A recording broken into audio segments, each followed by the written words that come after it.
કૃપાથી આપણે કુરુક્ષેત્રની પાવન પવિત્ર ધરા ઉપર પરમ ભગવદીય શ્રી વિનુભાઈ શાહ અને પરમ ભગવદીય રંજનબેન શાહના સેવેલા મનોરથથી પ્રારંભ થયેલી શ્રીમદ ભગવદ્ ગીતા કથા એના આજે તૃતીય દિવસમાં પ્રવેશ કરે છે. આ શ્રીમદ ભગવદ્ ગીતા કથા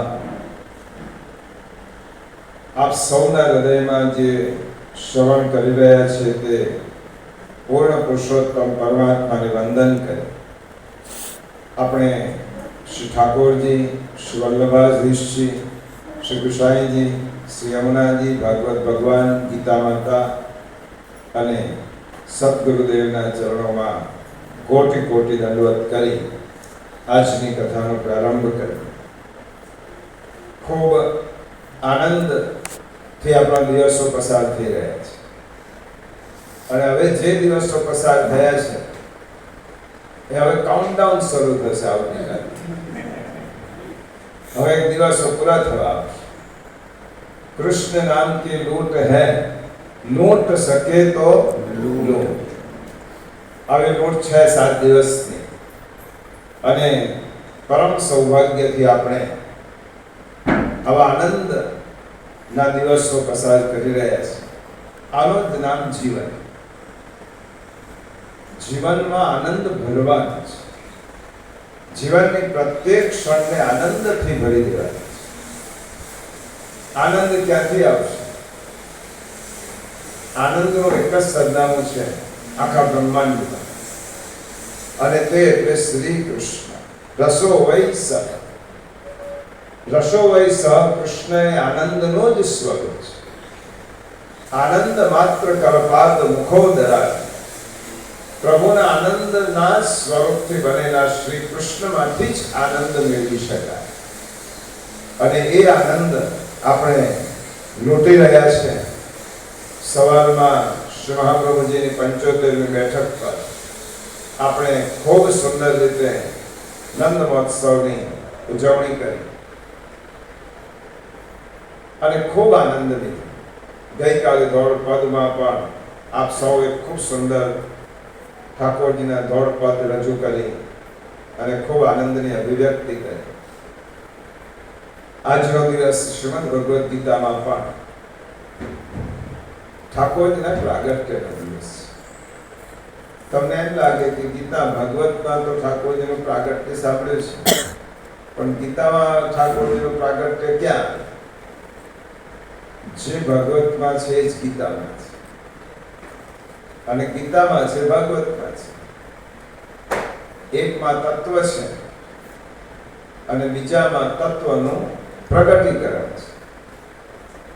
શ્રીમદ ભગવદ્ ગીતામાં તત્વનું નિરૂપણ છે અને ભાગવતમાં સ્વરૂપનું પ્રગટીકરણ છે. સૌ પ્રથમ બહુ ઓછો સમય છે આજે આપણી પાસે. 6 વાગ્યાની પણ મર્યાદા છે અને કારણ કે ત્યાં આપણે જવાનું છે એનો પણ સમય નક્કી છે. વચ્ચે જગ્યા રાખી છે એનો અર્થ એવો થયો કે થોડા ગરબા પણ લેવાની સૌની ઈચ્છા છે નંદ મહોત્સવ. કારણ કે ત્યાં બધું થયું પણ ગરબા રહી ગયા. ગોકુલમાં આજ દિવાળી પ્રગટ થયા વનમાળી ગોકુલમાં.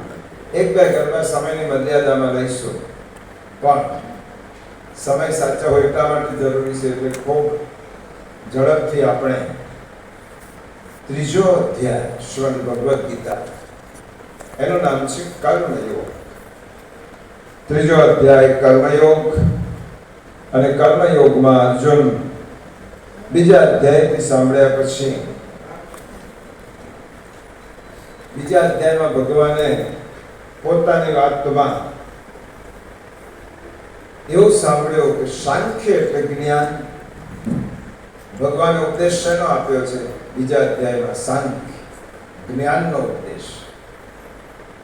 હવે એક જ્ઞાનનો ઉપદેશ સાંભળ્યા પછી અર્જુનને તો ભાવતો તો અને વૈદે કર્યું અર્જુનના મનમાં એક પ્રશ્ન નક્કી થઈ ગયો. ભગવાન જ્યારે જ્ઞાનની વાત કરતા હતા ત્યારે અર્જુને વિચારી લીધો, એક બાજુ ભગવાન મને યુદ્ધમાં દોરે છે અને બીજી બાજુ એ પોતે જ જ્ઞાનની વાત કરે છે.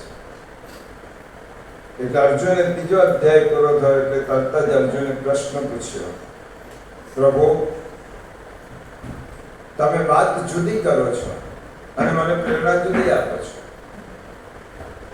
જો પહેલો શ્લોક અર્જુનમ વાચ જ્યાયસી ચેત કર્મણસ્તે મતા બુદ્ધિર્જનાર્દન તત્કિમ કર્મણિ ઘોરે માં નિયોજયશ કેશવ. હે જનાર્દન, જો તમે કર્મ કરતા જ્ઞાનને ચડિયાતું માનો છો તો પછી હે કેશવ મને આ યુદ્ધ રૂપી ભયાનક કર્મમાં કેમ જોડો છો?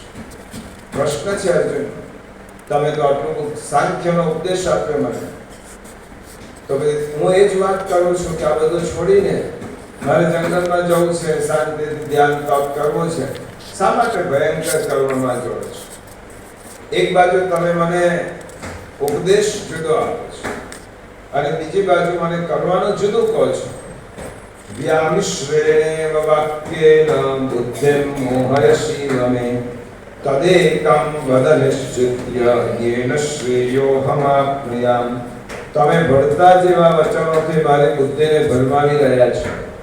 અર્જુન જ કહી શકે ભગવાનને આવું, આપણે કેવી રીતે કહીશું? સ્વયં ઈશ્વરને અર્જુન કહે છે તમે ભળતા જેવા વચનોથી મારી બુદ્ધિને ભરમાવી રહ્યા છો, તો એવી એક વાતને નિશ્ચિત કરીને કહો કે જેનાથી હું કલ્યાણ પામું. જો પ્રભુને કહે છે અર્જુન, અને પછી ભગવાન અર્જુનને જવાબ આપે છે, લોકેસ્મિન વિવિધા નિષ્ઠા પુરા પ્રોક્તા મયા નઘ જ્ઞાન યોગેન સાંખ્યાનામ કર્મ યોગેન યોગિનામ. અદ્ભુત છે ભગવાન કૃષ્ણની કુશળતા.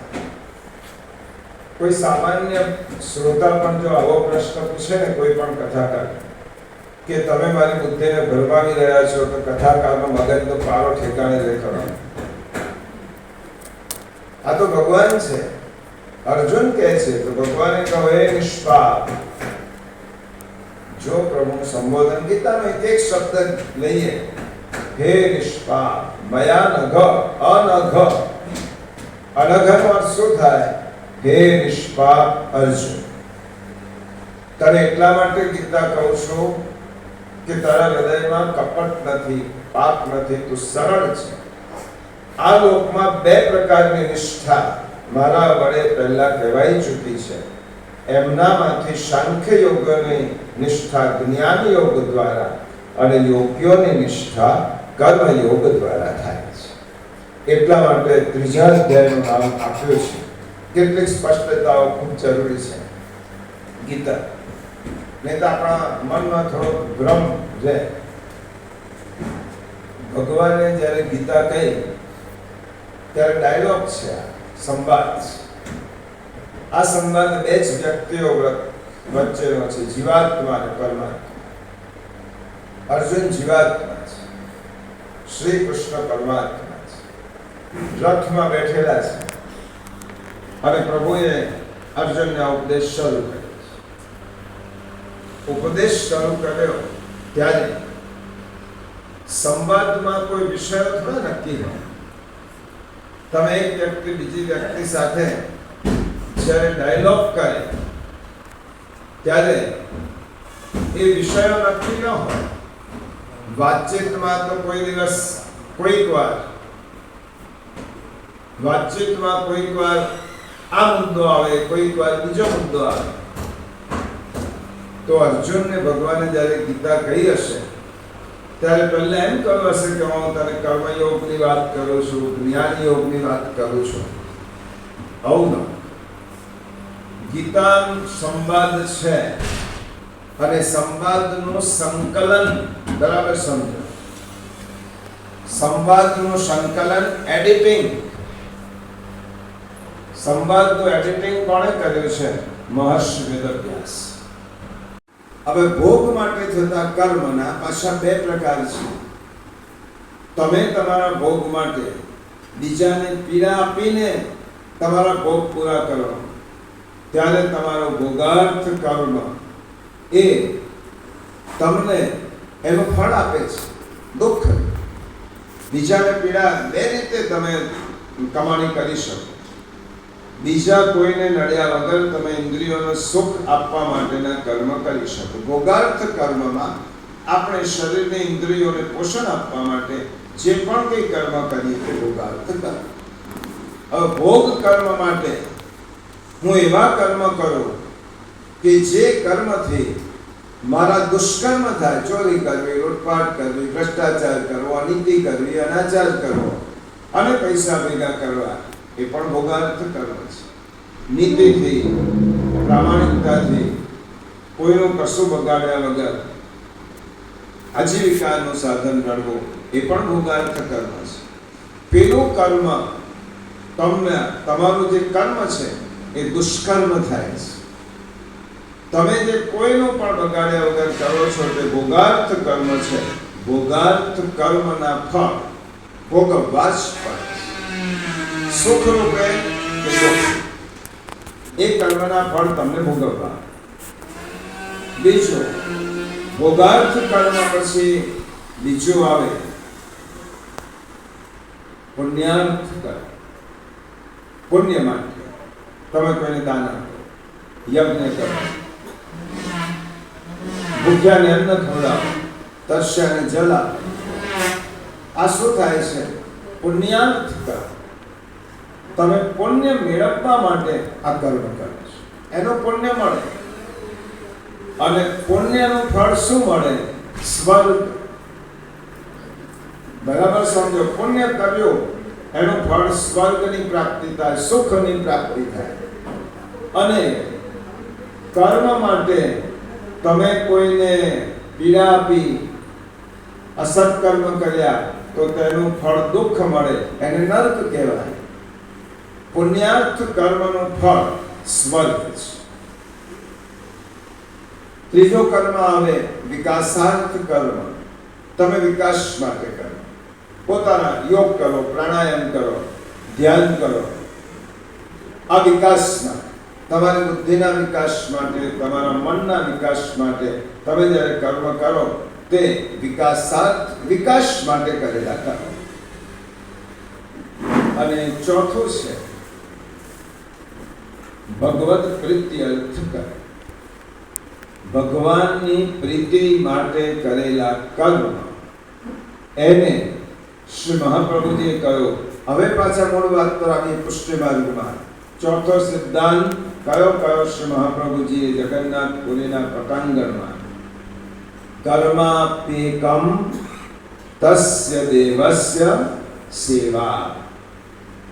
કર્માપ્યેકમ તસ્ય દેવસ્ય સેવા. આ શ્લોક તો બધાને આવડે જ છે ને. એકમ एको देवो देवकी पुत्रेव एकम शास्त्रम देवकी पुत्र गीत एको देवो देवकी पुत्रेव कर्माप्येकम तस्य देवस्य सेवा. एक જ કર્મ, વૈષ્ણવનું કર્મ કયું? જો કેટલો શુદ્ધ રીતે શ્રી મહાપ્રભુજી આપણામાં ભક્તિ નિષ્ઠાને વણી લીધી છે. કૃષ્ણ સેવા માટે જ્યારે તમે જીવન વ્યતીત કરો છો ત્યારે તમે તમારા કર્મથી બંધાતા નથી, કારણ કે તમારું આખું જીવન કૃષ્ણ સેવા સદા કાળ. કૃષ્ણની સેવા માટે તમે જ્યારે જીવો છો ત્યારે તમારા બધા જ કર્મોની જવાબદારી કૃષ્ણ ઉપાડે છે. કેવી રીતે? શેઠ ને ત્યાં મુનિમ નોકરી કરતો હોય, મુનિમ હોય, મુનિમ કશું પણ કરે એ શેઠને પ્રામાણિક છે. એ શેઠની નોકરી પ્રામાણિકતાથી કરે છે. શેઠ માટે એ કર્મ કરે છે. લાખો રૂપિયાનો ફાયદો થયો તો મુનિમને સુખ નથી, લાખો રૂપિયાનું નુકસાન થયું તો મુનિમને દુઃખ નથી, કારણ કે એ તો શેઠને બંધાયેલો છે. એવી રીતે જ્યારે આપણે ભગવાન માટે સેવા કરીએ છીએ ત્યારે આપણા કર્મની જવાબદારી ભગવાન ઉપાડે છે. પણ ક્યારે? જ્યારે આપણે ભગવાન નિષ્ઠાથી કૃષ્ણદેવ મહાપ્રભુજી સિદ્ધાંત મુક્તાવલીની આજ્ઞા કરી છે, કૃષ્ણ સેવા સદા કાર્ય. સદા કાર્ય સેવા હંમેશા નિત્ય કૃષ્ણની સેવા કરવી જોઈએ. અને એ સેવા જ સેવારૂપી કર્મ એ વૈષ્ણવોનું મુખ્ય કર્મ છે. તમે જ્યારે સેવા માટે જ કર્મ કરો છો ત્યારે રામદાસની જેમ સૈનિકની નોકરી સ્વીકારી અને તમે સિપાહીનો વેશ ધારણ કર્યો હશે તો પણ શ્રી મહાપ્રભુજી એમ કહેશે, રામદાસ તારું જીવન ધન્ય છે. તે શા માટે નોકરી સ્વીકારી સૈનિક? પ્રભુને પરિશ્રમ ન થાય એટલા. તે તારો વિચાર ન કર્યો, તે પ્રભુના સુખનો વિચાર કર્યો. તો ત્રીજો અધ્યાય પુષ્ટિમાર્ગીય વૈષ્ણવો માટે સમજવાનો હોય તો સેવારૂપી કર્મને જ્યારે તમે જીવનમાં પ્રધાનતા આપી દો છો કે મારે કૃષ્ણ સેવા સિવાય કમાવું છે કૃષ્ણ, પરિવારનું પોષણ કરવું છે કૃષ્ણ, તમારા જીવનના કેન્દ્રમાં મધ્યબિંદુમાં જ્યારે કૃષ્ણને મૂકી દો છો ત્યારે તમને કોઈ પણ પ્રકારના કર્મ બાધક થતા નથી. કારણ કે તેની જવાબદારી કૃષ્ણ ઉપાડે છે. આ કોના માટે છે? જેનું જીવન શ્રી મહાપ્રભુજીએ કહ્યું તે પ્રમાણે સદા કાર્યા કૃષ્ણની સેવા જ જેના જીવનમાં મુખ્ય છે તે. હવે આપણે કહીએ કે સેવા હરિરાય ચરણ પણ આ માટે ખૂબ સુંદર રીતે સમજાવે છે કે કૃષ્ણમાં આપણી સેવામાં તેમનું મન ન લાગતું હોય તો શ્રી મહાપ્રભુજી આજ્ઞા કરી કે જેના જીવનમાં કૃષ્ણ સેવારૂપી કર્મ નથી એ વ્યક્તિ પુષ્ટિમાર્ગીય વૈષ્ણવ નથી. સેવા અને સ્મરણ. પુષ્ટિમાર્ગીય વૈષ્ણવનું મુખ્ય કર્મ શું? સેવા.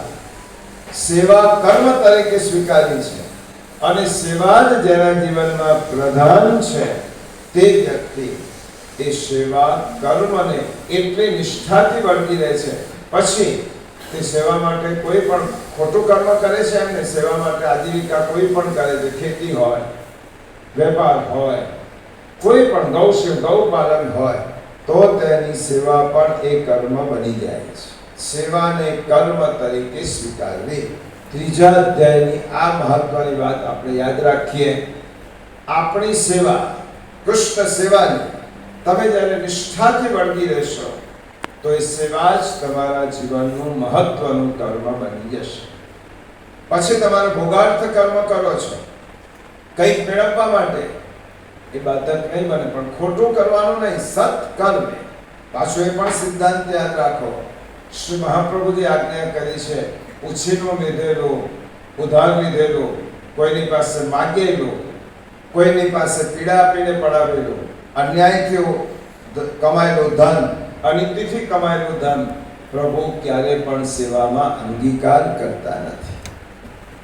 તો એનો અર્થ શું થયો? મારી પાસે જે છે તે મેં પદ્મનાભ દાસનો પ્રસંગ આપ સૌને વિદિત છે કે ઠાકોરજીને ધરવા માટે એમની પાસે કોઈ પ્રકારની બીજી સામગ્રી નહોતી છોલા સિવાય.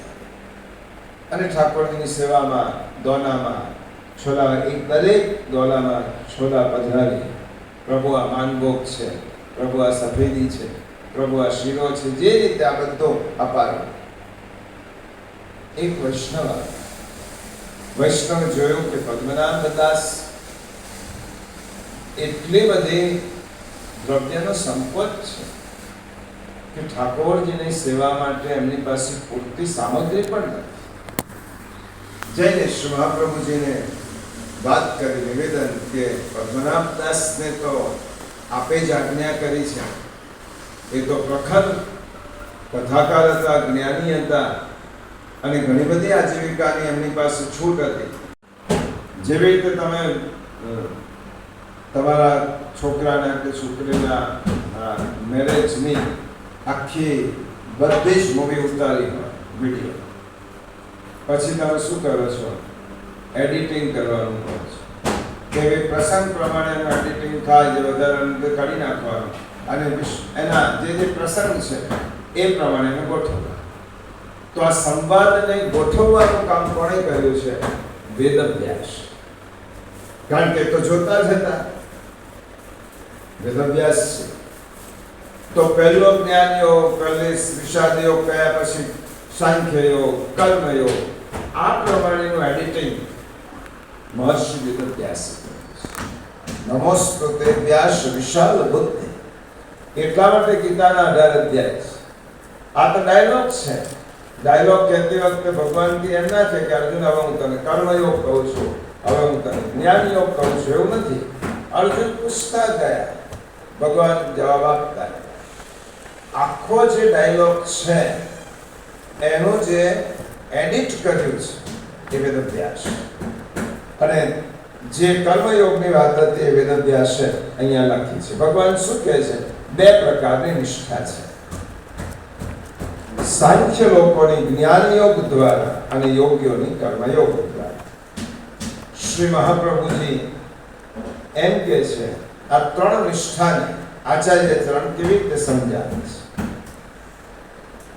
જ્ઞાન નિષ્ઠા તદા જ્ઞેયા સર્વજ્ઞો હિ યદા ભવે. કર્મ નિષ્ઠા તદા જ્ઞેયા યદા ચિત્તમ પ્રસીદતિ. ભક્તિ નિષ્ઠા તદા જ્ઞેયા યદા કૃષ્ણ પ્રસીદતિ. નિષ્ઠા ભાવે ફલે તસ્માન અસ્ત્યવેતિ વિનિશ્ચયા. શાસ્ત્રાર્થ પ્રકરણ આચાર્ય ચરણ આનો આ સમજાવે છે. જ્ઞાન નિષ્ઠા કોણે કહેવાય? કર્મનિષ્ઠા કોણે કહેવાય? ભક્તિ નિષ્ઠા. બહુ સુંદર વિષય છે, ગહન વિષય છે. એને સમયની મર્યાદામાં આપણે બાંધીએ તો વિષયને સમજવામાં પણ બહુ ઉતાવળ કરવી પડે. છતાં આપણે બધા સમયમાં જ બંધાયેલા છે. એટલા માટે શ્રી મહાપ્રભુજી કહે છે જ્ઞાન નિષ્ઠા એ સર્વજ્ઞ, બધું જ જાણવું, એનું નામ જ્ઞાન નિષ્ઠા. ચિત્તની પ્રસન્નતા એ કર્મનિષ્ઠા, અને કૃષ્ણની પ્રસન્નતા એ ભક્તિ નિષ્ઠા. આ 3 સમજો. કર્મનિષ્ઠા સર્વજ્ઞ. કોઈ વ્યક્તિને એમ હોય કે મારે જાણવું છે, ખૂબ જાણવું છે, ખૂબ જાણી લેવું છે, સર્વજ્ઞ થવું છે, અને જ્ઞાન નિષ્ઠા. જેને શાસ્ત્રોમાં પ્રેમ છે, તત્વમાં પ્રેમ છે, જાણવામાં જેની વધારે ઉત્કંઠા છે. ઘણા લોકો નથી હોતા મારે આ જાણવું છે, આ જાણવું છે, આ જાણી લેવું છે, અને જ્ઞાન નિષ્ઠા. સર્વજ્ઞ તે જ્ઞાન નિષ્ઠા. ચિત્તની પ્રસન્નતા એ કર્મનિષ્ઠા. શ્રી મહાપ્રભુજીની વ્યાખ્યા છે. અને કૃષ્ણની પ્રસન્નતા એ ભક્તિ નિષ્ઠા. પુષ્ટિમાર્ગીય વૈષ્ણવ માટે શ્રી મહાપ્રભુજીએ કહ્યું, પુષ્ટિમાર્ગીય વૈષ્ણવ માટે કૃષ્ણની પ્રસન્નતા એ જ જરૂરી છે. સાપેક્ષતા સ્વામી સુખે. પુષ્ટિમાર્ગસ્ય કથ્યતે. હરિરાય મહાપ્રભુજીએ કહ્યું પુષ્ટિમાર્ગીય લક્ષણાની કે પ્રભુની પ્રસન્નતા એ જ સાચી નિષ્ઠા. ભગવાન શ્રી કૃષ્ણે જેવી રીતે અહીંયા ગીતા કહી ને અર્જુનને, એવી રીતે ભગવાન શ્રી કૃષ્ણે શ્રીમદ ભાગવતમાં ઉદ્ધવજીની ગીતા કહી છે. 11મા સ્કંદમાં આવે છે. અભ્યાસુ લોકો માટે કહી રાખો, એકાદશ સ્કંદ એવો છે કે કોઈ પણ કથા, ભાગવતની કથા વાંચનાર કોઈ પણ કથાકાર એકાદશ સ્કંદને પૂર્ણ ન્યાય, પૂર્ણ નહીં, અંશતઃ પણ ન્યાય નથી આપી શકતો. શા માટે? નંદ મહોત્સવ પછી રાસ પંચાધ્યાયની કથાને પછી દિવસ એક જ રહે અને છેલ્લા દિવસે બધું જ ગોઠવવાનું હોય એટલે 10 મિનિટમાં એકાદશ સ્કંદ, 5 મિનિટમાં દ્વાદશ સ્કંદ અને પરીક્ષિત મોક્ષની કથા. 11મો સ્કંદ જ્ઞાન લીલા છે. અને ઉદ્ધવને જે પ્રભુએ ગીતા કહી છે, જેવી રીતે શ્રીમદ ભગવદ ગીતામાં અર્જુન સાથેનો સંવાદ છે, એવી રીતે 11મા સ્કંદમાં ભગવતજીના ઉદ્ધવજી સાથેનો સંવાદ છે. એને ઉદ્ધવ ગીતા કહેવાય. અને તમે જ્યારે આ ગીતા વાંચશો, ઉદ્ધવ ગીતા વાંચશો, ત્યારે તમને એમ લાગશે ભગવાને એક જ વાત જે અર્જુનને કહી છે એ જ વાત ઉદ્ધવજીને પણ કહી છે. એ ઉદ્ધવ ગીતામાં કહ્યું, યોગાશ્રયો મયા પ્રોક્તા નૃણામ શ્રેયો વિદિત્સયા જ્ઞાનમ કર્મંચ ભક્તિશ્ચ નોપાયો ન્યોસ્તિ કુત્રચિત. અશ્વદ ભાગવતનો શ્લોક. એમાં ભગવાન જ કહે છે માનવના કલ્યાણ માટે 3 ઉપાય છે. એક જ્ઞાન યોગ, એક કર્મ યોગ અને બીજો ભક્તિ. ત્રણેયમાંથી એક માર્ગ પર ચાલવાથી, ત્રણેય માર્ગ છે, ત્રણેય ભગવાન તરફ લઈ જાય છે. જ્ઞાન યોગમાં ભગવાનમાં ભળવાનું છે, કર્મ યોગમાં ભગવાનને ચોપડો શુદ્ધ રાખીને આપણો હિસાબ આપવાનો છે, અને ભક્તિ યોગમાં ભગવાન સાથેનો મિલન છે. આ ત્રણેય ભગવાનની પાસે જ પહોંચે છે. એકમાં ભગવાનને મળવાનું છે. પૂર્ણ વૈરાગ્ય હોય તો જ્ઞાન યોગ, પૂર્ણ વૈરાગ્ય હોય તો જ્ઞાન યોગ, સંસાર દેહ વગેરેમાં પૂરો રાગ હોય તો કર્મયોગ, અને રાગ પણ નહીં, વિરાગ પણ નહીં, અને કૃષ્ણમાં જ લાલ, એનું નામ ભક્તિ યોગ. સંસારમાં રાગ નહીં, રાગ પણ નહીં, વૈરાગ્ય. બરાબર સમજો. સંસાર છોડી પણ નહીં દેવાનો અને સંસારમાં ડૂબી પણ નહીં જવાનું અને કૃષ્ણની નૌકામાં બેસી જવાનું. એનું નામ શું થયું? ભક્તિ. વૈરાગ્ય સંસારને છોડાવી દે છે, રાગ સંસારમાં ડુબાડી દે છે, અને ભક્તિ સંસારમાં રહી અને કૃષ્ણને પમાડે છે. એનું નામ ભક્તિ. એટલા માટે ત્રીજો અધ્યાય કર્મયોગની વાત કરી છે. ભગવાને કર્મયોગની સુંદર વ્યાખ્યા છે કે શ્રીમદ ભગવદ ગીતા ત્રીજા અધ્યાય સમત્વમ યોગ ઉચ્યતે. તમારા ચિત્તની સમતા તમે જાળવી રાખો, એનું નામ કર્મયોગ. ચિત્તની સમતા, સમત્વમ યોગ ઉચ્યતે. યોગ કોને કહેવાય? સમતા. તમે સુખ દુઃખ, માન અપમાન, યશ અપયશ, માન હાનિ બધામાં ચિત્તની સમતા જાળવી રાખો, એ યોગ. અને યોગ કર્મસુ કૌશલમ, કર્મમાં કુશળતા, તેનું નામ યોગ. આ પ્રમાણે ભગવાને તમે જે કર્મ કરો તે કુશળતાથી કરો. નાનામાં નાનું કર્મ છે. જો આગળ કહેવાનો છું, ત્રીજા અધ્યાયમાં આજે થોડી નંદ મહોત્સવની પણ વાત કરવાની છે, એટલા માટે ખૂબ ઝડપથી આ સિદ્ધાંતનો સૂત્ર રૂપે સમજાવી દઉં છું. ત્રીજા ભગવાને જે વાત કરી છે કર્મની, એ કર્મમાં આમ તો જો જોવા જઈએ તો ક્રિયમાણ કર્મ છે, સંચિત કર્મ છે, પ્રારબ્ધ કર્મ છે. આ બધા કર્મની વાત કરીએ, આપણે બહુ ટૂંકમાં સમજી લઈએ. ચાર કર્મને તમે સમજી લો તો આ ત્રીજો અધ્યાય સમજો. એક ભોગાર્થ કર્મ છે. આપણે બંધ કરી દો, તમને તાપ આવતો હોય બહાર. એક ભોગાર્થ કર્મ છે. ભોગાર્થ કર્મ કોને કહેવાય? તમે તમારા ભોગ માટે જે પણ કંઈ કર્મ કરો છો એ ભોગાર્થ. ભૂખ લાગી છે, ખાઓ છો, એ ભોગાર્થ. તરસ લાગી છે, પાણી પીવો છો, ભોગાર્થ. ઘર રહેવા માટે નથી, ઘર બાંધવા માટે તમે જે કર્મ કરો છો ભોગાર્થ. ટૂંકમાં ઇન્દ્રિયોને સુખ આપવા માટે જે કર્મ થાય છે એનું નામ શું કહેવાય? ભોગ માટે થતા કર્મ. પાલન કરીને તેમને તે છોડી અને કૃષ્ણ સેવામાં રત છે. દ્રવ્યનો આટલો બધો સંકોચ છે. શ્રી મહાપ્રભુજીએ દાળો ભરીને સામગ્રી તૈયાર, પદ્મનાભ દાસજીને ત્યાં મોકલ્યું. સેવક લઈને આવ્યો. પદ્મનાભ દાસજી કહે છે, કોણ છે? કોણ મોકલ્યું છે? શ્રી મહાપ્રભુજીએ મોકલ્યું. સીધા ઠાકોરજી પાસે, પ્રભુ તમને મારી જ સામગ્રી આરોગવી હોય તો તમે મારી ઘેર બિરાજમાન રહો, અને શ્રી મહાપ્રભુ ગુરુએ મોકલેલી સામગ્રી આરોગવી હોય તો પ્રભુ હું તમને હમણાં જ ગુરુને ત્યાં પધરાઈ દઉં. ઠાકોરજી પદ્મનાભ દાસજીને કહ્યું, મને તારા છોલામાં બધી જ સામગ્રીનો સ્વાદ આવે છે. પદ્મનાભ દાસે કહ્યું કે મારે ગુરુનું દ્રવ્ય લઈને મારે સેવા નથી કરી. શ્રી મહાપ્રભુજી તો પરમ ઉદાર છે. મારા ઉપર કૃપા કરીને તમે સામગ્રી મોકલી છે, પરંતુ ફરીથી મહાપ્રભુજીને આટલો પરિશ્રમ ન થાય એટલા માટે ગામ છોડી દીધું, સેવા ન છોડી. ઠાકોરજીએ કહ્યું કે મને તારી સામગ્રીમાં જ રસ.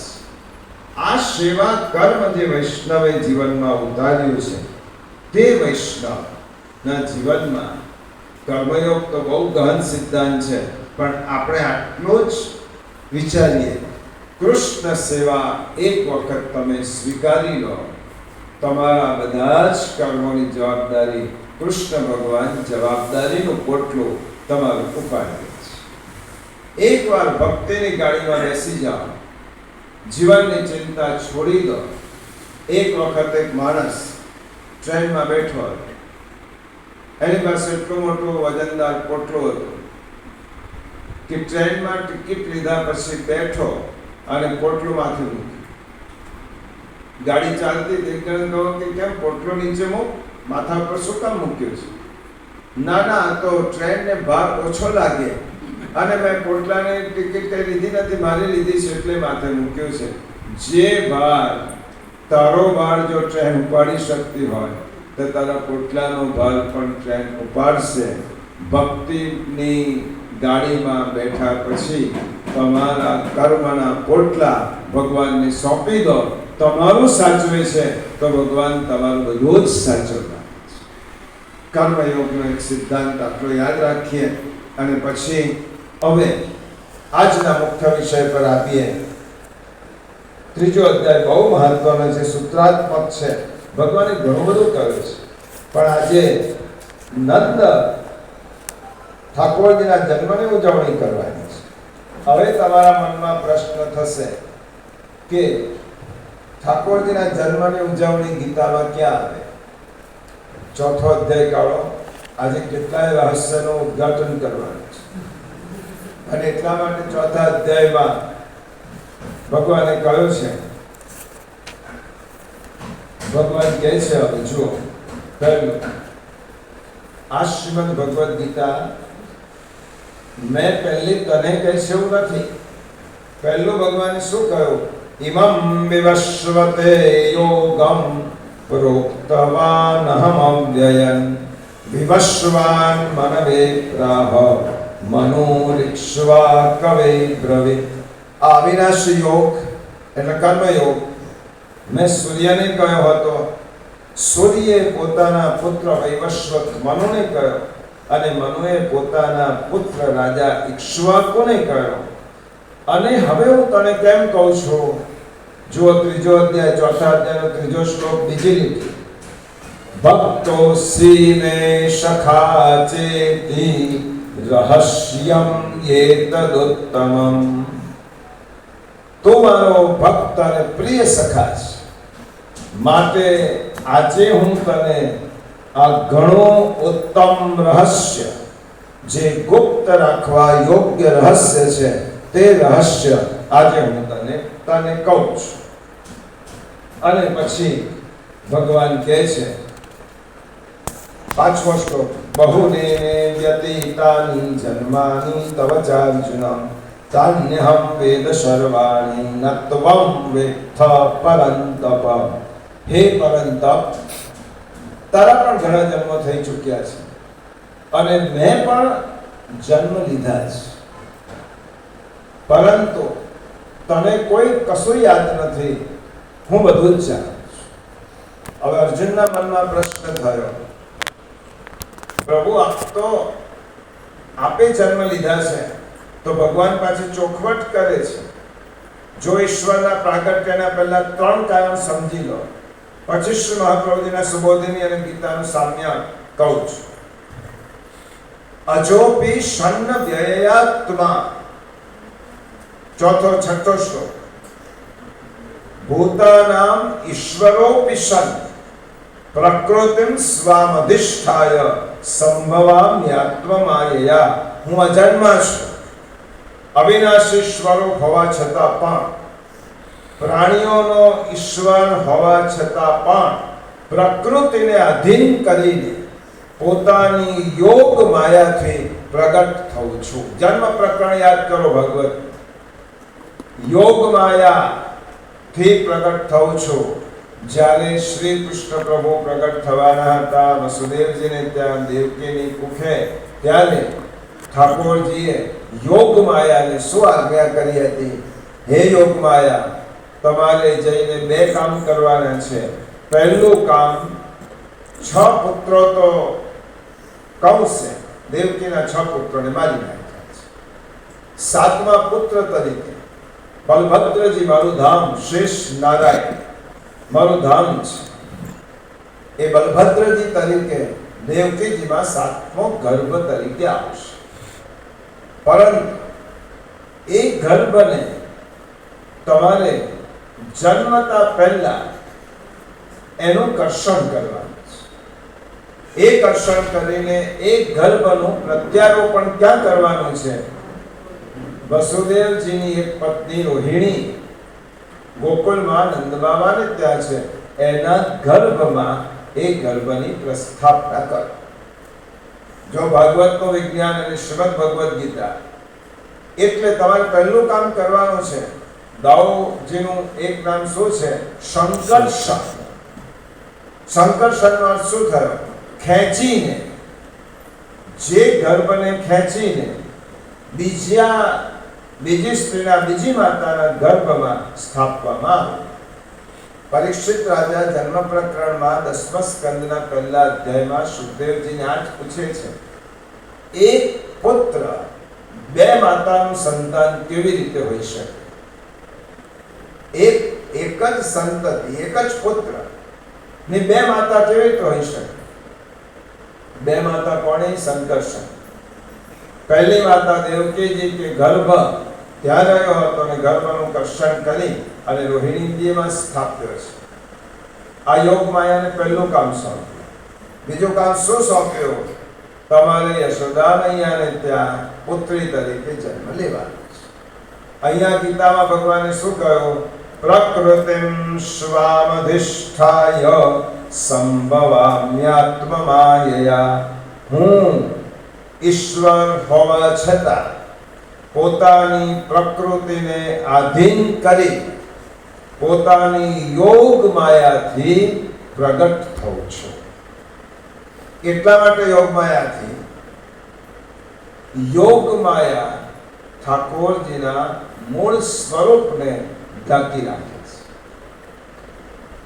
યોગ માયાનું શા માટે? મારું સ્વરૂપ બધાને દેખાવું જોઈએ નહીં, મારું સ્વરૂપ ઢાંકવાનું છે.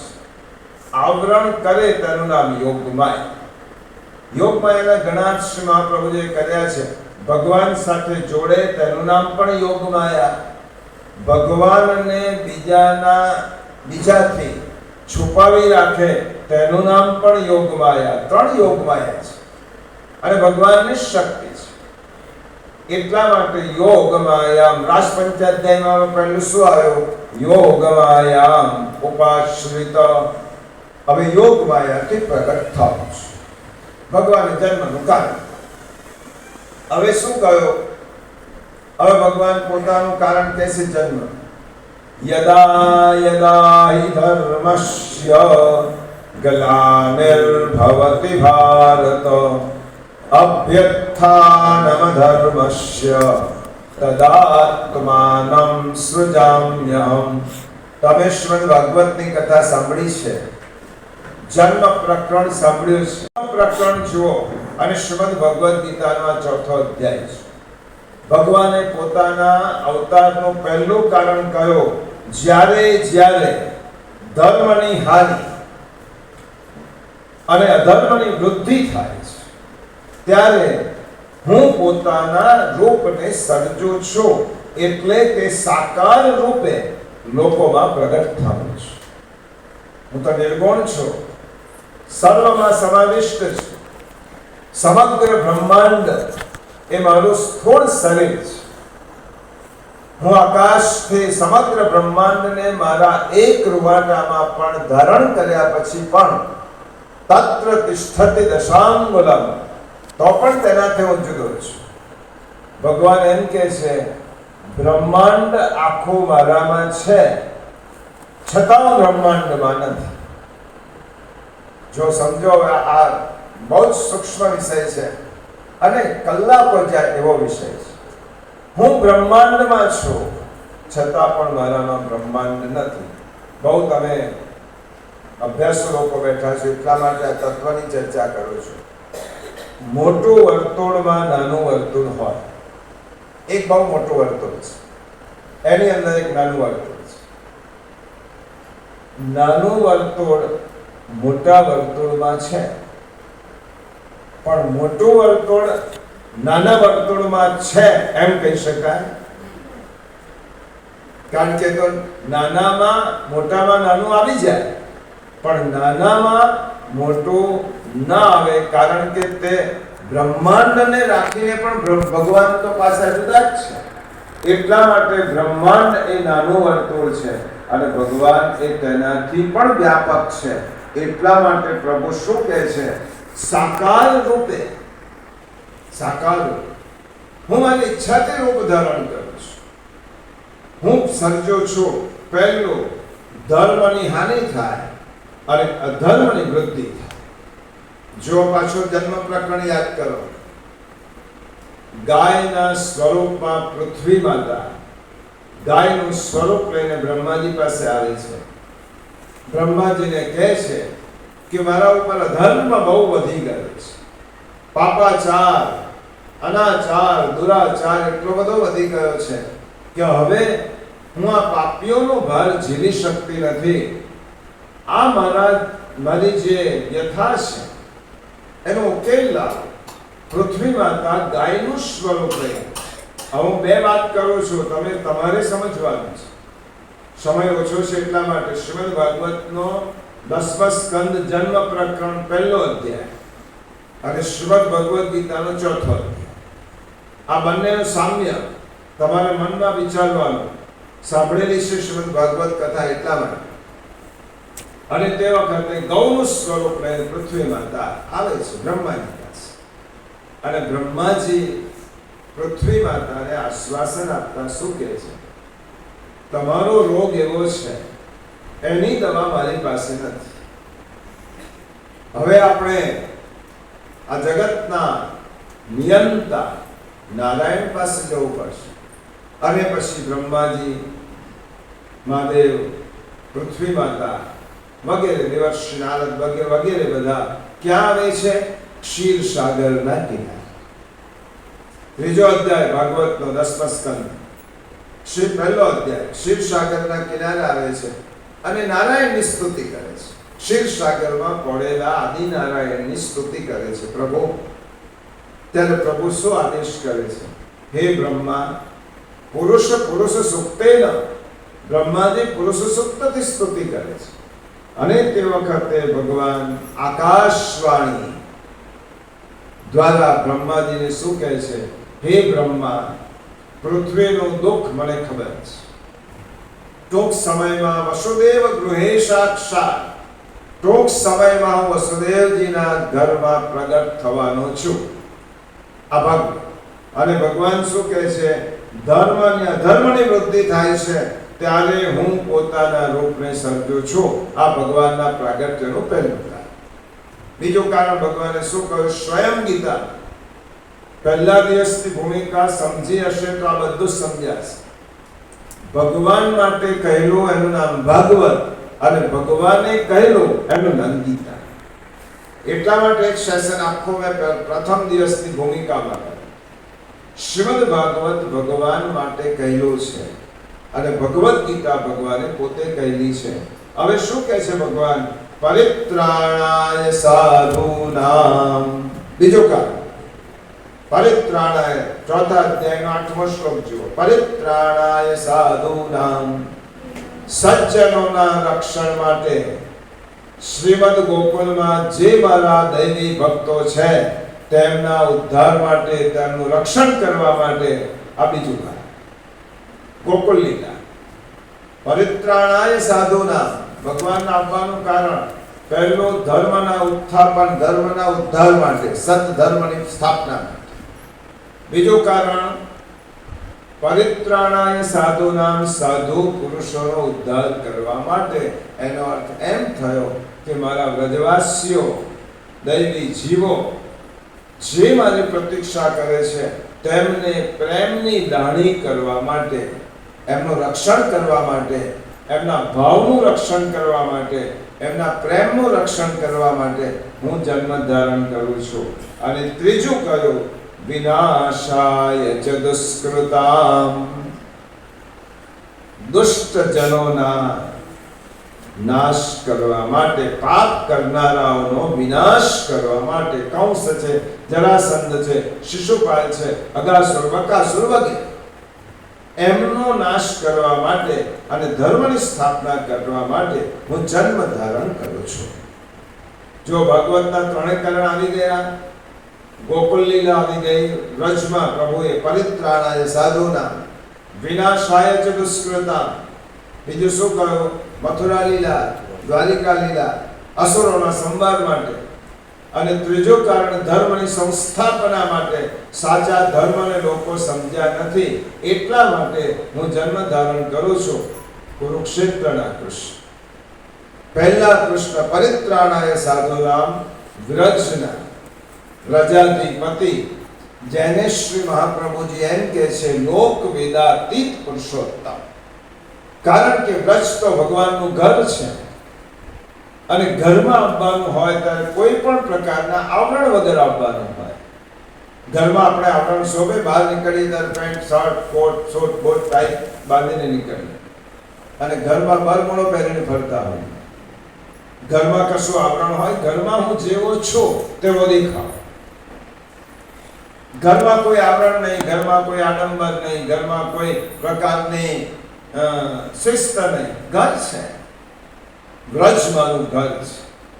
એટલા માટે શ્રી મહાપ્રભુજીએ કહ્યું વ્રજના ઠાકોરજી લોક વેદાતીત પુરુષોત્તમ છે. કારણ કે વ્રજના પ્રભુને વ્રજના લોકો જ જાણે, બીજા માટે તે પ્રભુ જુદા છે. કારણ કે ઘરમાં જે હોય તે બહાર ક્યારે પણ હોતો નથી. આ તમારે જો તત્વ થોડું સૂક્ષ્મ રહસ્ય સમજાય તો સમજી લો. અને લોક પ્રથિત પુરુષોત્તમ. હવે પ્રભુને જે પરિત્રાણાય સાધુનામ, વિનાશાય ચ દુષ્કૃતા, દુષ્ટ જનોનો સંહાર કરવાનો છે.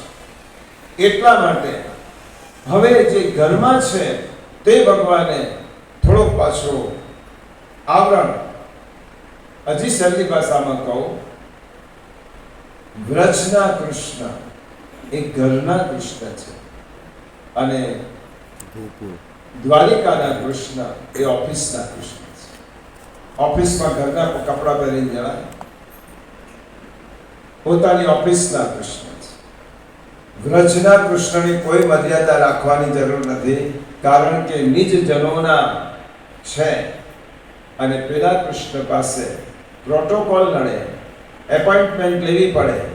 એટલા માટે તો વ્રજ વાલું રે વૈકુંઠ નહીં રે. આ ત્રણ વસ્તુ થઈ અને ધર્મ સંસ્થાપના થાય. કુરુક્ષેત્રમાં પ્રભુએ ધર્મની સંસ્થાપના કરી છે, સાચા ધર્મનો ઉદ્બોધ કર્યો છે. સાચો ધર્મ શું? કોને ધર્મ કહેવાય? માનવ ધર્મ એટલે શું? યજ્ઞ એટલે શું? કર્મ એટલે શું? જ્ઞાન એટલે શું? ભક્તિ એટલે શું? કઈ કઈ સંસ્કૃતિ, દૈવી સંસ્કૃતિ એટલે શું? આસુરી સંસ્કૃતિ એટલે શું? મારો ભક્ત કેવો હોય, આ સાચા ધર્મની વાત ઠાકોરજીએ કુરુક્ષેત્રના મેદાનમાં દ્વારિકાધીશ તરીકે કહી છે. એટલા માટે પ્રભુના 3 કાર્યો. જન્મ કર્મ ચ મે દિવ્યમ. હવે જન્મ પ્રકરણનો શ્રી મહાપ્રભુજી શું કહે છે સુબોધનજીમાં? ફરીથી યાદ કરાવો. એટલા વાગ્યા છે, જોઈજો. ફરીથી યાદ કરાવો. શ્રી મહાપ્રભુજી એમ કહે છે, જન્મ પ્રકરણ જે વ્યક્તિ સમજી લે એ આખા કૃષ્ણને સમજી. જન્મ પ્રકરણની સુબોધની મહાપ્રભુજી 4 અધ્યાય, 10મો સ્કંદ ભાગવતનો 1 થી 4 અધ્યાય. એને શ્રી મહાપ્રભુજીએ શું કહ્યું? જન્મ પ્રકરણ ચતુર્ભીશ્ચ. પહેલો ચતુર્ભી એનો અર્થ શું થયો? 4 અધ્યાય. 10મા સ્કંદનો મંગલાચરણ મહાપ્રભુજીએ લખ્યું છે નમામિ હૃદય શેષેમાં. બીજો શ્લોક ચતુર્ભી 10મ સ્કંદના પહેલા 4 અધ્યાય એ જન્મ પ્રકરણ. એ જન્મ પ્રકરણને જે સમજી લે છે એ કૃષ્ણને સમજે છે. જન્મ પ્રકરણને જે સમજતો નથી એ કૃષ્ણને તત્વથી ઓળખી શકતો નથી. તત્વથી એટલા માટે જો 9મો શ્લોક 4થા અધ્યાય મહાપ્રભુજીએ શું કહ્યું? જન્મ પ્રકરણના કૃષ્ણના તત્વને સમજો. અને 4થા અધ્યાયના ગીતાના 9મા શ્લોકમાં ભગવાને કહ્યું જન્મ કર્મ ચ મે દિવ્યમ એવં યો વેત્તિ તત્વતઃ ત્યક્ત્વા દેહં પુનર્જન્મ નૈતિ મામેતિ સોર્જુન. હે અર્જુન, મારો જન્મ અને કર્મ દિવ્ય અર્થાત નિર્મળ અને અલૌકિક છે. જે માણસ તત્વથી તે જાણી લે છે તે દેહ છોડીને પુનર્જન્મને પામતો નથી. આ જ વાત શ્રી ગુસાઈજી પ્રભુ ચરણે પોતાના અષ્ટાક્ષર મંત્રની ટીકામાં કહી. કૃષ્ણ પ્રણામી ન પુનર્ભવા. એકવાર કૃષ્ણને ઓળખી લે અને કૃષ્ણને સમજી લે એનો પુનર્જન્મ થતો નથી. અહીંયા ભગવાન શું કહે છે? દેહ છોડીને પુનર્જન્મ નથી પામતો. અષ્ટાક્ષર મંત્રની ટીકામાં ગુસાઈજી પ્રભુચરણ કહે છે કૃષ્ણ પ્રણામી ન પુનર્ભવા. પાંડવ ગીતામાં કહ્યું, ગુસાઈજી કહે છે એક વખત કૃષ્ણને તત્વથી સમજીને જે ભક્તિ કરે છે એ પુનર્જન્મને પામતો નથી. કારણ કે શ્રી મહાપ્રભુજી કહે છે સાચી કૃષ્ણ તત્વને સમજ્યા પછી કૃષ્ણની સાચી સેવા શ્રી મહાપ્રભુજી અને શ્રી ગુસાઈજીની પરિપાટી પ્રમાણે જે કરે છે તે વ્યક્તિને જન્મ મરણના ફેરામાં આવવું પડતું નથી. કારણ કે તેને તો સીધી ગોલોક ધામની પ્રાપ્તિ થાય છે. હવે થોડોક સમજ્યા આ શ્લોક, એને ગોલોક ધામની પ્રાપ્તિ. જન્મ કર્મ ચ મે દિવ્યમ. જે મારા જન્મને અને લીલા, અહીં કર્મ શબ્દ છે, લીલા ઠાકોરજીની લીલા જે સમજે છે અને ઠાકોરજીના તત્વને જે સમજે છે તેને પુનર્જન્મ થતો નથી. હવે આપણે જન્મ પ્રકરણમાં જે કહ્યું છે તેમાં આવીએ. ઠાકોરજીનો જન્મ શ્રીમાન મહાપ્રભુજીએ આ જન્મ પ્રકરણમાં ખૂબ સુંદર વાત કરી છે. હવે જો આ શ્લોક 4થા અધ્યાયનો 9મો શ્લોક, પ્રભુએ એમ કહ્યું કે મારા જન્મને સમજી લે. અને આ બાજુ શ્રીમદ ભાગવતમાં, હવે ભાગવતમાં નંદ મહોત્સવ આવે છે, તમારા ધ્યાનમાં આપવું જોઈએ. ઠાકોરજી જે પોતાના જન્મની વાત કરી, મારા જન્મને જે તત્વથી સમજે છે. જન્મને તત્વથી સમજવું એટલે શું કરવું? ઠાકોરજીના જન્મના પ્રકરણની સમજ. એટલે સીધો જ વાત આવ્યો 4 અધ્યાય અને પછી નંદ મહોત્સવ. એટલા માટે હવે સુખદેવજી કહે છે આવા પ્રભુનું પ્રાગટ્ય થવાનું હતું. અથ સર્વ ગુણોપેતઃ કાલઃ પરમ શોભન. શ્રીમદ ભાગવત. આ શ્લોકો હવે હું એ બોલું છું, એક કે બે બધા નથી બોલતો. ઠાકોરજી જન્માષ્ટમીના દિવસે મધ્યરાત્રે 12 વાગે જ્યારે શ્રી કૃષ્ણ પ્રભુનું પ્રાગટ્ય થાય ત્યારે 8.5 શ્લોકો બોલવામાં આવે છે. એક વાર નહીં, 3. એ જે વિદ્વાન પંડિત હોય, શાસ્ત્રી હોય, પુરાણી હોય, ત્યાં જે તે મંદિરમાં નિયુક્ત કરેલા ન હોય તો આપણે પોતે આપણા ઘરમાં ઠાકોરજી સાક્ષાત બિરાજે છે. તો શ્રી મહાપ્રભુજીની આજ્ઞા છે કે 12 વાગે જ્યારે જન્મનો સમય થાય અને ટેરો ખોલે તે સમયે શ્રીમદ ભાગવતના 10મા સ્કંદના 3જા અધ્યાયના 8.5 શ્લોક બોલવા, જરૂરી બોલવા જોઈએ. આપણા માર્ગીય પરિપાટી છે અને તે ઠાકોરજી સામે અથ સર્વ ગુણોપેત કાલ પરમ શોભન યર્યેવા જન જન્મલક્ષ શાંતરક્ષ ગ્રહતારક. સુખદેવજી ખૂબ સુંદર વર્ણન કરે છે. જ્યારે પ્રભુનું પ્રાગટ્ય થવાનું હતું ત્યારે આ કાળ સમગ્ર સૃષ્ટિની શોભા અલૌકિક રીતે સૃષ્ટિ શોભવા લાગી. પ્રભુ કાલને અધીન નથી, કાલ પ્રભુને અધીન છે. કૃષ્ણ કાલાતીત છે, એટલા માટે કાળ એ કૃષ્ણને કશું ન કરી શકે, કારણ કે કાલ તો કૃષ્ણનો દાસ છે. કૃષ્ણ કાલાતીત છે, કૃષ્ણ સમયાતીત છે અને કૃષ્ણ સ્થળાતીત છે. સ્પેસ એન્ડ ટાઈમ આ કૃષ્ણને નડતા નથી, કારણ કે સ્પેસ અને ટાઈમ કોને નડે? સમય અને સ્થળનું બંધન કોને નડે? આપણને નડે, મનુષ્યોને નડે, જીવાત્માઓને નડે, ઈશ્વરને નહીં. આપણે અહીંયા છીએ તો તમારી ઘરે તમે નથી. સ્થળનું બંધન નડ્યું, તમે એક સમય એક જ જગ્યાએ હોઈ શકો છો, બીજી જગ્યાએ નહીં. આ સ્થળનું બંધન આપણને નડે, કૃષ્ણને નહીં. કૃષ્ણ એક ઠેકાણે એક જગ્યાએ હોય એ જ કૃષ્ણ બીજી જગ્યા હોય, ત્રીજી જગ્યા હોય, સર્વત્ર હોય. 10મા સ્કંદમાં ઉત્તરાર્ધમાં નારદજી કૃષ્ણની પરીક્ષા કરવા માટે આવે છે કે 16,008 રાણીઓને પરણ્યા પછી ભગવાન કોના મહેલમાં છે જોઈ આવો. અને નારદ ઋષિ એક મહેલમાં જાય છે, રુક્ષ્મણીના મહેલમાં. તો ઠાકોરજી શ્રી કૃષ્ણ પ્રભુ દ્વારિકાધીશજી સંધ્યા વંદન કરતા હતા. નારદજીને એમ લાગ્યું હવે કૃષ્ણ અહીં છે તો હવે સત્યભામાના મહેલમાં તો નહીં જ હોય. પાછા બીજા મહેલમાં ગયા. ત્યાં કૃષ્ણ ભગવાન સભામાં બેઠેલા હતા.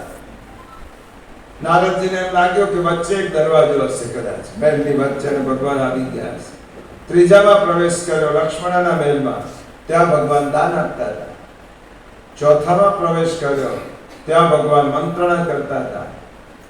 5, 6, 7 મહેલમાં પ્રવેશ કર્યા પછી નારદજીને જ્યારે મહેલમાં 8મા મહેલમાં પ્રવેશ થયો, ભગવાને પૂછ્યું, નારદ તો મારી પરીક્ષા કરવા આવ્યો છે? 16,008 મહેલમાં ફર્યા, બધે જ હું હોઈશ. નારદજીએ કાન પટ્ટી પકડી, પ્રભુ હું તો જોવા આવ્યો તો તમે ક્યાં છો?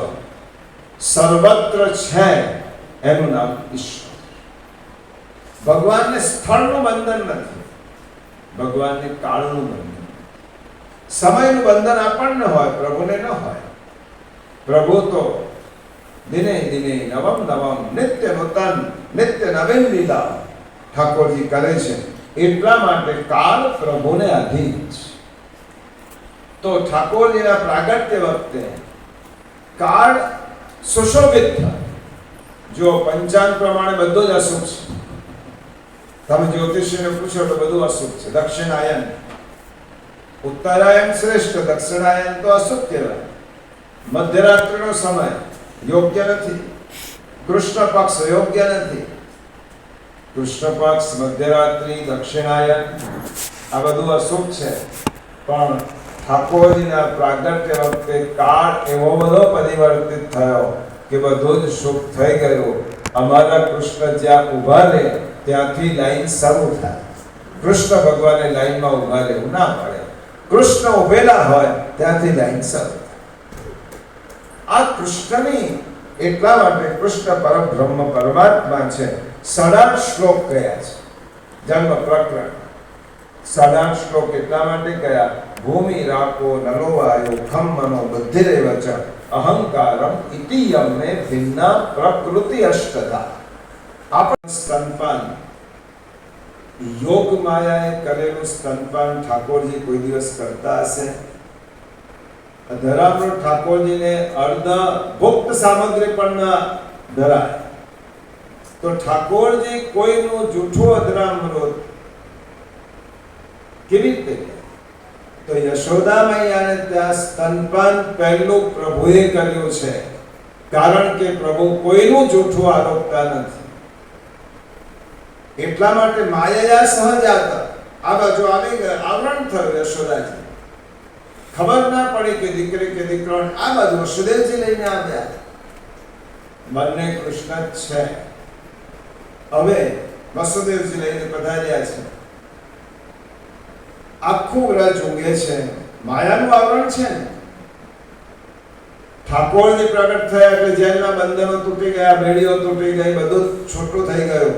કારણ કે મુકુંદ મોક્ષણ દદાતી, આ જન્મ મરણના ચક્રમાંથી જે છોડાવી શકે તેનું નામ મુકુંદ કહેવાય. તો એ ઠાકોરજી ને લોખંડની બેડીઓમાંથી કેમ ના છોડાવી શકે?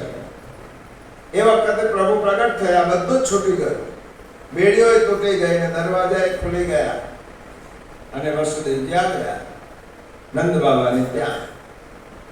આખું બધા જ સુતેલા છે, આવરણ છે યોગમાં. વસુદેવજી બાળક શ્રી કૃષ્ણને પધરાવે છે. હવે જ્યારે પધરાવે છે ત્યારે વસુદેવજીને ત્યાં પ્રગટ થયેલું સ્વરૂપ અને નંદ બાબાને યશોદા મૈયાને ત્યાં પ્રગટ થયેલું કૃષ્ણનું સ્વરૂપ એક બની જાય છે. બરાબર સમજો, હવે ભિન્ન છે, એક બન્યા. આ કૃષ્ણ જે વેદાતીત કૃષ્ણ છે એ યશોદા મૈયા, વેદ પ્રથિત કૃષ્ણ છે એ વસુદેવજી લઈને આવ્યા. આ વેદાતીત કૃષ્ણ અને વેદ પ્રથિત પુરુષોત્તમ બંનેનું સ્વરૂપ એક, એટલે કૃષ્ણ એક બન્યા. હવે માયાને લીધી પુત્રીને અને દીકરીને લઈ અને વસુદેવજી આવ્યા કંસના કારાગૃહમાં. માયા આવી એટલે પાછું બંધન આવી ગયું. બધા દરવાજા બંધ થઈ ગયા, બેડીઓ બંધ થઈ ગઈ અને દીકરી રડવા લાગી. અહીંયા જ્યારે હવે અહીં માયા જતી રહી એટલે કોઈ આવરણ રહ્યો નહીં નંદ બાબાને ત્યાં નંદાલયમાં. અને માયા ગઈ એવી યશોદા મૈયાની આંખો ખુલી. ત્યારે એમને શું જોયું? એમને દીકરી જોઈ જ નથી. એમને સીધા જ કોના દર્શન કર્યા? ઠાકોરે. અને સુનંદાને કહ્યું કે જા બધાઈ આપ, આ કોણ છે? આ શું જોઉં છું? આ હીરો છે, આ દિવ્ય બાળક છે. ક્યારે? અરે સુનંદા, જઈને સમાચાર આપ તમારા ભાઈને કે સુંદર બાળક મારી ગોદમાં રમે છે, મેં જોયો છે. અને સુનંદાજી જઈ અને નંદ બાબાને બધાઈ આપવા લાગ્યા. બાબા બધાઈ હો, બધાઈ હો. નંદ બાબા પૂછે છે, અરે સુનંદા શાની બધાઈ લાવી છે? बाबा बधाई है, ऐसे नहीं बधाई दूंगी. पेंडो लीधो हाथમાં. पेंडो લઈ અને નંદ બાબાના મુખમાં પધરાવ્યો અને પેંડો મૂકીને નંદ બાબાને કહ્યું, બાબા તેરે વહાં લલ્લો ભયો હૈ, નંદ ઘેરા નંદ ભયો, જય કનૈયા લાલ કી. નંદ ઘેરા નંદ ભયો, જય કનૈયા લાલ કી. हाथी घोड़ा पाल की, जय कन्हैया लाल की. नंद घेरा नंद भयो, जय कन्हैया लाल की. मैंने કહ્યું તો કોણા છે પૂરું કરીશ 5 મિનિટ વધારે. હવે આપણે બહુ સંક્ષેપમાં પ્રારંભિક અહીં આરતીનો ક્રમ વગેરે પૂર્ણ કર્યો અને જવાનું છે. એટલા માટે હવે જે સૂચના હોય આજો આજનો આપણા કથા વિરામ લે છે. આવતીકાલે આપણે ફરી પાછા સવારે 9 વાગે મળીશું અને આગળ શ્રીમદ ભગવદ ગીતામાં ભગવાન શું કહે છે. 8 પ્રકારની પ્રકૃતિ છે. ભગવાન 18 શ્લોક કેમ 7મા અધ્યાયમાં પ્રભુએ કહ્યું મારી આટલી પ્રકૃતિ છે. 7મો અધ્યાય પાન નંબર 120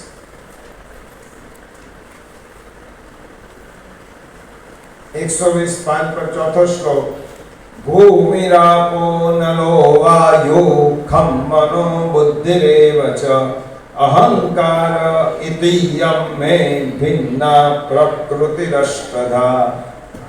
8 શ્લોક કેમ અને ઠાકોરજીની 8 પટરાણી કેમ, એનો જવાબ ગીતામાં આપે છે. જન્મ પ્રકરણના 8 શ્લોક કેમ? કારણ કે પ્રભુની પ્રકૃતિ 8 છે.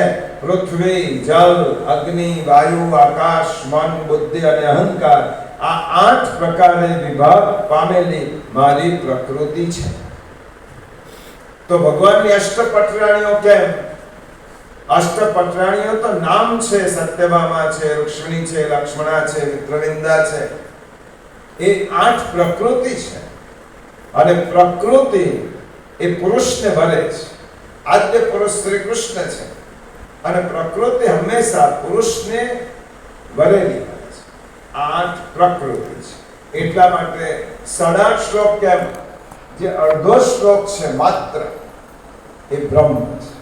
ઓંકારમ બિંદુ સંયુક્તમ નિત્યમ ધ્યાયંતિ યોગિના.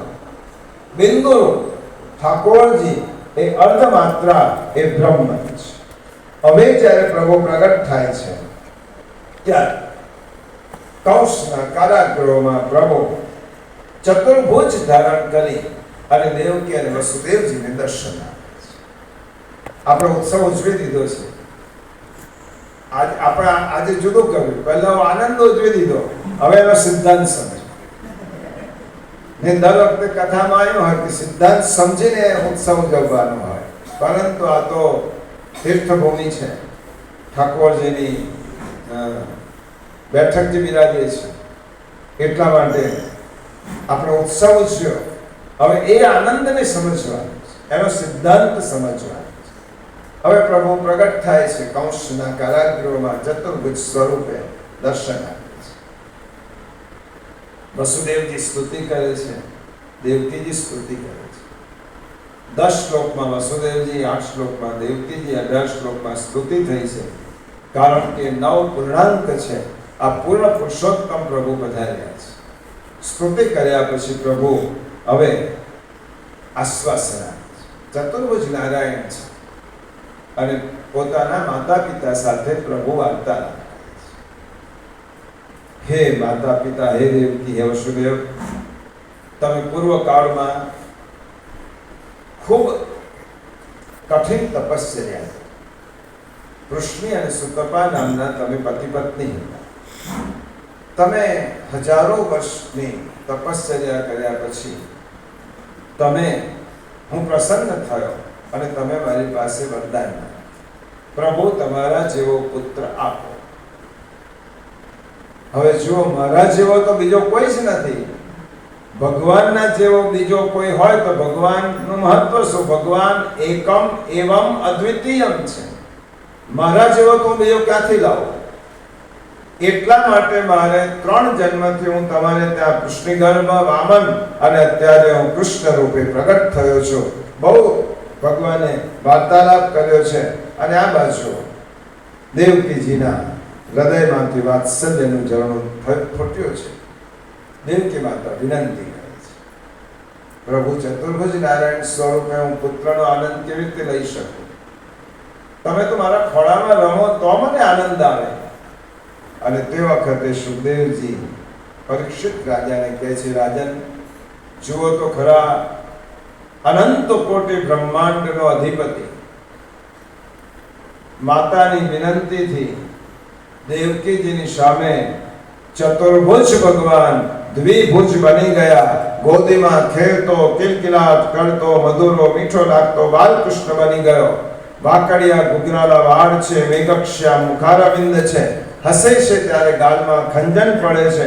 કમળ જેવી મોટી મોટી આંખો છે, પરવાળા જેવા હોઠ છે.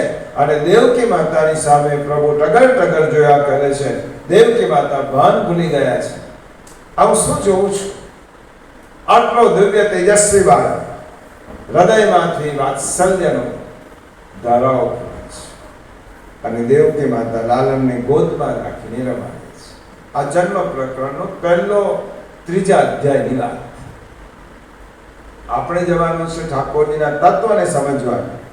હવે શ્રી મહાપ્રભુજીના સુબોધની થોડીક જ વારમાં આપણે એને વિરામ આપીએ છીએ આપણી આખી વાત. કારણ કે વાત શરૂ કર્યા પછી એવું ના કહેવાય કે આવતીકાલે વાત કરીશું. હવે જ્યારે પ્રભુજી મહાપ્રભુજી કહે છે જન્મ પ્રકરણના મહાપ્રભુજી કહે છે કે પુરુષોત્તમસ્તુ નંદ ગૃહે એ માયયા સહજાત. બરાબર સમજો. સર્વ સામાન્ય ભાગવત માં લખ્યું છે ને, ભાગવતમાં કથાકારો ખોટું કહે છે એમ પણ નથી. ગીતા પ્રેસના ભાગવતમાં લખેલું જ છે કે કંસના કારાગૃહોમાં કૃષ્ણ ભગવાનનું પ્રાગટ્ય થયું અને પછી વસુદેવજી તેમને ટોપલીમાં પધરાવી અને ગોકુળમાં લઈ ગયા. ગોકુળમાં નંદ બાવા યશોદા મૈયાએ જ્યારે આંખો ખોલી અને આ બાળકને જોયો અને તે વખતે નંદ મહોત્સવની ઉજવણી થઈ. આ લખ્યું છે. શ્રી મહાપ્રભુજીનું પ્રાગટ્ય જ એટલા માટે થયું હતું શ્રીમદ ભાગવત બુધાર્થ પ્રકાશન પરાય. શ્રીમદ ભાગવતનો ગૂઢ અર્થ પ્રગટ કરવા. તો મહાપ્રભુજી શું પ્રગટ કર્યું? પુરુષોત્તમસ્તુ નંદ ગૃહે. ઠાકોરજીનું પ્રાગટ્ય બે જગ્યાએ છે. જાણતા જ હશો તમે બધા શ્રી મહાપ્રભુજીના સુબોધની. ઠાકોરજીનું શ્રી કૃષ્ણનું પ્રાગટ્ય બે જગ્યાએ છે. નંદના ઘરમાં પણ છે અને વસુદેવજીને ત્યાં પણ છે. હવે તમારા મનમાં એવું થવું જોઈએ તો પછી ભગવાનને વસુદેવજીને લઈને જવાની શું જરૂર હતી ગોકુળમાં? જો પ્રાગટ્ય નંદના ઘરમાં જ થયું હતું તો વસુદેવજી શા માટે લઈને જાય? એટલા માટે માયયા સહ. શ્રી અહીંયા કહે છે શ્રી મહાપ્રભુજી કે માયયા સહજાત. ઠાકોરજી માયા સહિત પ્રભુને અહીંયા પ્રગટ થયા છે. માયયા સહ. ઠાકોરજી બે લીલા કરવાની. દેવકીજીને વસુદેવજીના વચનને સત્ય સાબિત કરવાનું હતું કે તમારે ત્યાં હું બાળક રૂપે અવતાર ધારણ કરીશ. એ કર્યો. માયાને આજ્ઞા કરી હતી કે તમે દેવકી યશોદાજીને ત્યાં પુત્રી રૂપે જન્મ ધારણ કરો. તો 4 વ્યુહ સહિત નારાયણ કંસના કારાગૃહમાં પણ પ્રગટ થયા છે. બહુ ટૂંકમાં સમજાવું છું. અને માયા સહિત અહીંયા તો કૃષ્ણ પ્રગટ થયાના દર્શન થયા. યશોદાજીને દર્શન થયા. ઠાકોરજીનું પ્રાગટ્ય થયું ત્યાં. દીકરી જન્મી કે દીકરો જન્મે કશી જ ખબર નથી. કારણ કે આ દીકરી સામાન્ય દીકરી નહોતી. કોણ હતી? યોગ માયા. અને યોગ માયાનું કામ શું છે? આવરણ કરવાનું. યોગ માયાએ યશોદાજીને એટલે આવરણ કરી દીધો કે યશોદાજીની આંખો ખુલી નહીં. ત્યાં બંનેનું પ્રાગટ્ય છે. શ્રી મહાપ્રભુજી પ્રમાણ આપે છે. નંદસ્ત્વાત્મજો ઉત્પન્ન. નંદ બાવાને ત્યાં આત્મજ શબ્દ સંસ્કૃતમાં ક્યારે વપરાય? આત્મની જાયતે. જે પોતાનામાંથી પ્રગટ થાય છે ત્યારે આત્મજ કહેવાય. આ પહેલું પ્રમાણ. બીજું પ્રમાણ શ્રી મહાપ્રભુજી આપે છે કે જ્યારે પેલી દીકરીને લઈને વસુદેવજી આવે છે અને કંસ બંને પગ પકડીને તેને પથ્થર પર પછાડવા જાય છે ત્યારે અષ્ટભુજ ભુજા ધારણ કરનાર દેવી પ્રગટ થઈ અને કંસને શું કહે છે? મૂર્ખ, મને મારવાથી શું થવાનું છે? તારો કાળ તો અન્યત્ર જન્મી ચૂક્યો છે, ગયો છે એમ નથી. શ્રીમદ ભાગવતમાં કહ્યું તારો કાળ અન્યત્ર જન્મી ચૂક્યો છે. એનો અર્થ શું થયો? નંદ બાબાને ત્યાં પણ ઠાકોરજીનો જન્મ છે. જો દેવી અષ્ટભુજાધારી દેવીઓ નથી કહેતી તારો કાળ નીચે જતો રહ્યો છે. શું કહ્યું? જન્મી ચૂક્યો છે. ત્રીજું કારણ મહાપ્રભુજી કહે છે આપણા ઠાકોરજી